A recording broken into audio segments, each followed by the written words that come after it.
Hello everybody and welcome to our module on cardiac physiology. On the screen is an echocardiogram of the left ventricle of a patient's heart. You can see there are QRS complexes rolling along the bottom of the screen, and each time there's a QRS complex, the walls of the left ventricle thicken and move towards the middle. When this happens, it shrinks the volume inside the left ventricle and pushes blood out into the aorta.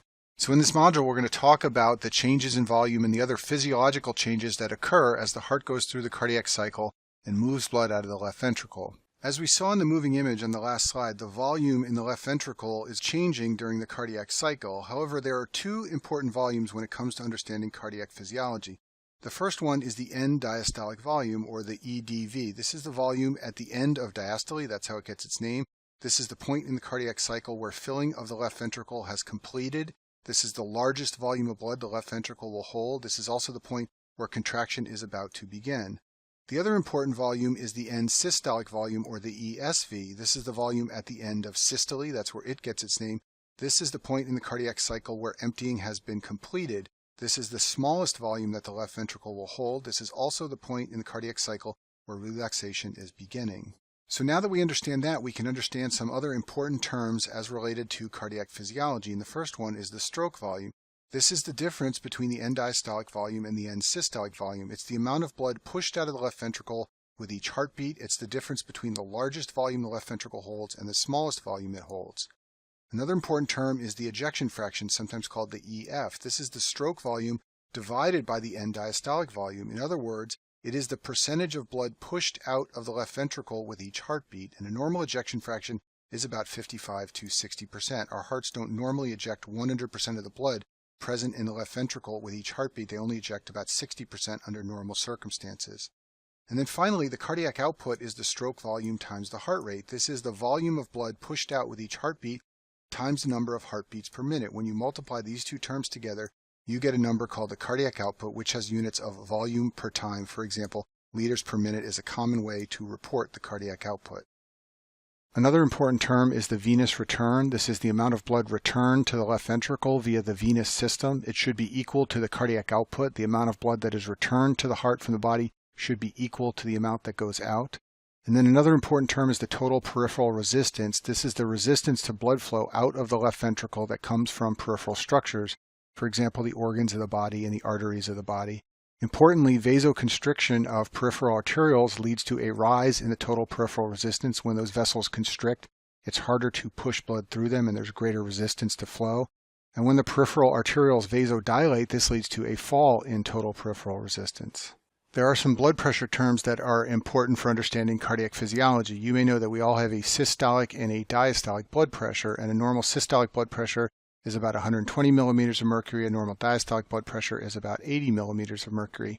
You should also know that the systolic pressure is largely determined by the stroke volume, and the diastolic blood pressure is largely determined by the total peripheral resistance. To understand this, let's imagine that we're tracking the blood pressure as the left ventricle begins to contract and push blood out into the arterial system. What we will see is that the blood pressure will rise, and the height of that rise will be determined by the stroke volume. In other words, when the left ventricle stops contracting and stops pushing blood into the arterial system, the blood pressure will peak, and that peak will be determined by how much blood is pushed out by the left ventricle. The blood pressure will then begin to fall steadily, and the depth to which it falls will be determined by the peripheral resistance. If peripheral vessels are very vasodilated, then the pressure will fall greatly so that there'll be a very low diastolic blood pressure. On the other hand, if the peripheral vessels are relatively vasoconstricted, then it will only fall to a lesser degree, and thus we will have a higher diastolic blood pressure. So in this manner, the peak of the blood pressure, meaning the systolic blood pressure, is largely determined by the stroke volume, and the depth or the nadir of the blood pressure is largely determined by the total peripheral resistance. One other important blood pressure term is the pulse pressure. This is the difference between the systolic and diastolic pressure. So for example, for a patient with a normal blood pressure of 120/80, the pulse pressure would be 40. And this is also proportional to the stroke volume. Remember what I told you before. The height of the blood pressure, meaning the maximum value or the systolic pressure, is determined by the stroke volume. This means that the difference between these two numbers, or the pulse pressure, is also determined by the stroke volume. Another important blood pressure term is the mean arterial pressure, or MAP. This is equal to the diastolic pressure plus 1/3 of the difference between the systolic and diastolic pressures, which you may recall is called the pulse pressure. The reason it's not halfway between the two pressures is because our blood pressure spends more of its time in the diastolic range. If you chart the blood pressure, you will find that it briefly goes up to the systolic peak, then falls down to the diastolic range and stays down there for a much longer period of time before it climbs again. This means that in order to calculate the mean, you don't simply take the midway point between the bottom and the top. You take 1/3 of the way from the bottom, coming closer down to the bottom number because you spend more time down in this range here at the bottom. So for example, if a person had a normal blood pressure of 120/80, the mean arterial pressure would be 80 plus 1/3 of the difference between those two, which is 40, and that would work out to 93.3. Of the cardiac physiology variables we've been discussing, one of the most important is the cardiac output. That's because the cardiac output must rise to meet the demands placed upon the heart by the body, and in many disease states, the disease is caused because the cardiac output is insufficient. Also remember that the more cardiac output the heart produces, the more work it must do and the more oxygen that is required. The cardiac output is equal to the heart rate times the stroke volume, so when the heart rate goes up, there are more beats per minute, and this is more work the heart must do. In addition, when the stroke volume goes up, there's more volume per beat that the heart must pump, and that also means more work that the heart must do. These are very important principles of cardiac physiology for you to understand. So the four classic determinants of the cardiac output are the preload, the afterload, the contractility, and the heart rate. And we'll talk about these one at a time in the next few slides, but I just want to make a general point here that changes in these four factors affect the cardiac output, and that means that these four factors also affect how much work the heart has to perform. The preload is the amount of blood loaded into the left ventricle prior to each contraction. That's how it gets its name, the preload. If you've watched the video on the Starling curve, you're aware that the more preload that goes into the left ventricle, the harder it will contract. And for that reason, when there is more preload, there's more cardiac output. In addition, when there's more preload, there's more work the heart must do and more oxygen that is required. And because of the Starling mechanism, preload is sometimes referred to in textbooks as the amount of stretch on the fibers prior to contraction. Some books say length instead of stretch, but all of these are ways of referring to the preload and the fact that the Starling mechanism dictates that the more the left ventricle is loaded and the fibers are stretched, the more vigorously the left ventricle will contract. And if you find the concept of preload confusing, a way I've always explained it to students is to think of a room full of people, and the left ventricle's job is to push all those people out into the hallway through a small door. The preload is the amount of people put into the room. And you can imagine that if there are more people in the room, then there's more work that must be done in order to shove them all through the door and into the hallway outside. So if preload is the amount of blood preloaded into the left ventricle to be pumped, how could you increase the preload to the left ventricle? Well, the easiest way is to add volume to the body. Patients who receive a blood transfusion or intravenous fluids will have increased preloads. These two interventions deliver more fluid to the venous system of the body, which goes to the left ventricle. This preloads the left ventricle with more fluid that must be pumped, and thus they increase the preload. This means that both of these things will raise the cardiac output. They will also raise the amount of work that the heart must perform. Another way that's not so obvious is to slow the heart rate. When you slow the heart rate, there's more time for filling of the left ventricle. Thus it fills with more volume, and therefore there is more preload. And then a final way, which is very important physiologically, is to constrict the veins. The veins are like large storage basins for fluid inside the body. They contain a significant amount of fluid that can be pushed into the left ventricle if needed. So when the sympathetic nervous system is stimulated, alpha-1 receptors in the veins will react and constrict, and they will push lots of blood into the left ventricle. This is very important for the response to blood loss. Venous constriction increases the amount of volume available to the heart and helps to maintain the cardiac output in the setting of blood loss. To decrease the preload, you do the opposite of the three mechanisms I just discussed. You can remove volume. Patients who are bleeding or dehydrated have decreased preload on the left ventricle. You can raise the heart rate. This allows less time for filling, the opposite mechanism we talked about before. In addition, you can pool blood in the veins, and this is the mechanism of action of drugs called nitrates, which are sometimes used in heart failure and in angina. They dilate the veins and they pool blood in the venous system. This pulls blood away from the heart. This lowers the preload. There's less work for the heart to perform, and for this reason it can relieve angina. A couple of important terms regarding preload. Preload is often not called preload. It's usually referred to by one of the two terms I've shown on the screen here. The first one is the LVEDV. That's the left ventricular end diastolic volume. This is the volume I talked about at the beginning of this module. It's the volume of blood in the left ventricle when it's completed its filling phase. It's the largest volume of blood that the left ventricle will hold during the cardiac cycle. That is an indication of how much the left ventricle has been preloaded, and thus the LVEDV is usually used to represent the preload. Now in clinical practice, it's very hard to measure the LVEDV. However, it's much easier to measure the pressure at the end of diastole, the left ventricular end diastolic pressure. So instead of using the volume, we often use the pressure clinically because it's simply an easier number to obtain. This is the pressure in the left ventricle when filling is completed. This is also a measurement of the preload on the left ventricle. The afterload are the forces resisting flow out of the left ventricle. Remember that the heart must squeeze in order to raise the pressure in the left ventricle. It needs to raise the pressure enough to pop open the aortic valve so that blood can be pushed into the aorta.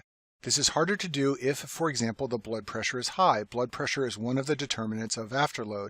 This is also harder to do if the aortic valve is stiff. Aortic stenosis is a classic condition where the afterload increases. There are also some rare forms of high afterload, such as when things are in the way of blood moving out of the left ventricle. This can occur in hypertrophic cardiomyopathy. It can also occur in rare conditions like when patients have a subaortic membrane obstructing the outflow of blood. But all of these things raise the amount of work that the heart must do in order to move blood out of the left ventricle.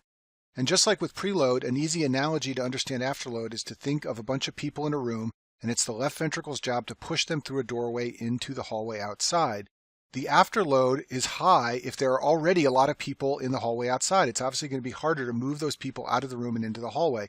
That's what happens when your blood pressure is high. There's already a lot of high pressure and molecules outside of the heart, and therefore it's harder to move blood out of the way. It's also harder to move those people out of the room and into the hallway if the door is stiff and won't open, and that's what happens in aortic stenosis. So these are ways you can think of the concept of afterload. So just like we did with preload, let's talk about ways we could increase or decrease the afterload. So one of the ways to increase the afterload is to raise the mean blood pressure. The mean blood pressure is one major determinant of the afterload of the left ventricle. Another way to increase the afterload is to obstruct the outflow of the left ventricle in some manner. This is what happens when patients have aortic stenosis or hypertrophic cardiomyopathy. To decrease the afterload, we could do the opposite of the two things I mentioned on the last slide. We could lower the mean blood pressure, we could treat the aortic valve disease or the hypertrophic cardiomyopathy. And the principle here is that more afterload means more work the heart must do, and therefore more oxygen that is required. Now let's talk about the third determinant of cardiac output, and that is the contractility. This is how hard the heart muscle squeezes. And the ejection fraction is one potential measurement of contractility. When the ejection fraction goes up, it means that the left ventricle is contracting more vigorously and pushing more blood out of the left ventricle with each heartbeat. And the major regulator of contractility is the sympathetic nervous system. This is the major regulator under physiologic conditions of both contractility and also heart rate, which we'll talk about in a minute. The main physiologic mechanism by which contractility is increased is via sympathetic nervous system activity. There are two mechanisms by which the sympathetic nervous system can increase contractility. First of all, the sympathetic nervous system directly innervates the heart. In addition, the sympathetic nervous system can stimulate the release of catecholamines from the adrenal gland. Those can circulate and reach the heart. Those include substances like epinephrine and norepinephrine. When either of these mechanisms activates the heart, there's increased calcium release from the sarcoplasmic reticulum, and this will increase the contractility. So some classic triggers are stress, also exercise, which we'll talk about later, anything that increases sympathetic nervous system activity. A non-physiologic way by which contractility can be increased is via the use of sympathomimetic drugs. These are drugs like dopamine, dobutamine, epinephrine, and norepinephrine. They all stimulate sympathetic nervous system receptors in the heart, and they exert the same effects that the sympathetic nervous system normally does under physiologic conditions. And then finally, the drug digoxin, which I talk about in some of the other cardiology modules, inhibits the sodium-potassium ATPase pump. This leads to an increased calcium level inside of myocytes, and this is another non-physiologic way to increase contractility. The main way that contractility is decreased is by dialing back the sympathetic nervous system. This can occur naturally when patients enter states where there's less sympathetic activity. It can also occur via the use of drugs. So the main mechanism of sympathetic nervous system blocking drugs like beta blockers on the heart is to decrease contractility and also heart rate, which we'll talk about in a minute. Some calcium channel blockers, especially verapamil and diltiazem, also affect contractility. They lead to less calcium being pulled into myocytes, and therefore there's less calcium available for muscle contraction and decreased contractility. And then finally, heart failure, especially systolic heart failure, is a disease of myocytes that results in decreased contractility. That's the defining characteristic of the disease. Our fourth determinant of cardiac output and the work of the heart is the heart rate. When the heart rate goes up, this increases the cardiac output under physiologic conditions. And the main regulators of heart rate, the factors that cause it to increase or decrease, are the same ones that affect contractility. In general, heart rate and contractility go together. They are both mainly regulated by the sympathetic nervous system, and they are both also affected by sympathomimetic drugs and blocked by drugs like beta blockers. There is a confusing concept about heart rate and stroke volume that's shown in many cardiac physiology textbooks, and I'll explain this to you in the next few slides in a way that hopefully makes sense. So in laboratory settings, when you insert pacemakers into the hearts of animals like dogs and you artificially increase the heart rate, you see a fall in stroke volume. This is because there's less time for filling of the left ventricle. So the relationship between heart rate and stroke volume experimentally is like what I've shown on the screen. Now this is very counterintuitive. Most of us think of our output of our heart going up when our heart rate rises, and this slide indicates the opposite. But keep in mind, this is under artificial settings in the laboratory when you're increasing the heart rate without also raising the contractility. Even in artificial settings like the laboratory where you're pacing the heart of a dog, an increase in heart rate over physiologic ranges of heart rates still leads to a rise in cardiac output. That's because even though the stroke volume falls when the heart rate goes up, like I showed you on the last slide, the heart rate rises to a greater degree. And remember, cardiac output is equal to the product of stroke volume times heart rate. Thus, if you have a small drop in stroke volume but a greater rise in heart rate, the net effect will be to increase cardiac output. So thus, even in the laboratory, when you're studying animals and you're pacing their heart, as you increase the heart rate, you still see a rise in cardiac output, even though the stroke volume is going down as you raise the heart rate. And that's a confusing concept, to make sure you understand that. All of those relationships I just showed you, however, are artificial because under physiologic circumstances, the sympathetic nervous system controls heart rate and contractility, and it never raises the heart rate alone without also raising the contractility. What this means is when the sympathetic nervous system raises the heart rate, the stroke volume goes up. Even though there's less time for filling, there's more contractility, such that overall there is a rise in the stroke volume under physiologic conditions when the sympathetic nervous system raises the heart rate. The one clinical situation where a rise in heart rate can lead to a fall in cardiac output is under pathologic conditions in the setting of some cardiac arrhythmias. There are some cardiac arrhythmias where the heart rate can get very, very high, sometimes as high as 300 beats per minute. In this setting, there isn't enough time for the left ventricle to fill, and thus the stroke volume falls and the cardiac output falls. In other words, at these very high heart rates, even though the heart rate is increased, the stroke volume has dropped dramatically. Thus, the product of stroke volume times heart rate begins to fall. That means the cardiac output gets low. What this means is that some patients with cardiac arrhythmias can develop hypotension and shock, and this usually happens when the arrhythmia results in a very rapid heart rate. What this means is the true relationship between cardiac output and heart rate is like what I've shown on the screen here. Under the physiologic range of heart rates, when the sympathetic nervous system drives an increase in the heart rate, there is an increase in cardiac output. This is because the sympathetic nervous system is increasing contractility in addition to heart rate, and thus the cardiac output is going up. However, if the heart rate gets very, very high, for example, in the setting of arrhythmia, you can reach a point where the cardiac output begins to fall, and that's because of the dramatic drop in stroke volume seen when the heart rate gets very, very high. So to summarize, the work of the heart is determined by four key components. The first is the preload, which we often estimate by the left ventricular end diastolic volume or pressure. The second is the afterload, which is often estimated by the mean arterial blood pressure. The third variable is the contractility, which is often estimated by the ejection fraction. And the fourth is the heart rate. And this will be important when we talk about disease states, because hearts that are starved for oxygen need to have these factors modified so that there's reduced oxygen demand. In addition, hearts that are generating a low cardiac output need to have these factors modified so that they increase the work of the heart and increase the cardiac output. And that concludes our module on cardiac physiology.